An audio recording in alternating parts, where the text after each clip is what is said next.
the war was over. April 1945. Berlin was a ghost city, a skeleton of stone and steel under a sky thick with smoke. We were soldiers of the Red Army, and we had pushed all the way from the frozen steppes to the very heart of the Third Reich.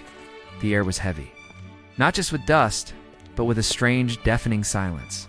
The fighting had stopped, but the tension was a physical presence, something you could taste. Our orders came down. Secure the Reich Chancellery. We moved through the rubble-strewn gardens, past craters big enough to swallow a truck. The Chancellery itself was a ruin, its grand facade blackened and pockmarked by artillery. But it wasn't the building we were after. It was what lay beneath, the forebunker. We found the entrance, a simple concrete structure, almost humble compared to the carnage around it. Descending the stairs felt like entering another world.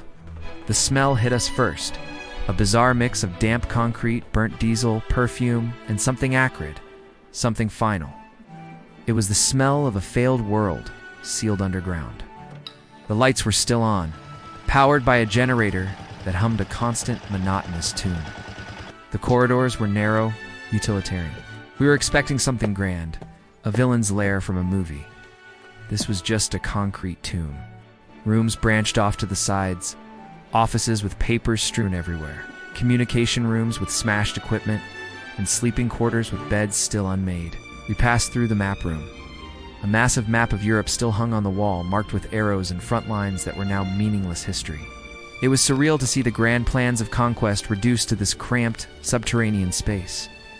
There was a sense of desperation etched into everything. Wine bottles and glasses were everywhere, some half full, signs of a final, frantic party at the end of the world. Then we found the study. A couch, a small desk, a painting on the wall. This was where it had happened. You could feel it. The air was thickest here. We didn't linger. We're just soldiers, doing our job, but standing in that room.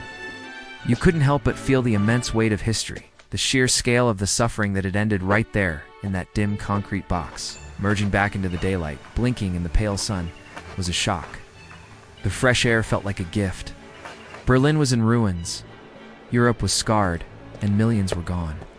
But standing there, breathing the air of a world without him, we knew it was finally, truly over. A new chapter could begin. It was a somber victory, one we would carry with us for the rest of our lives. Thank you for watching.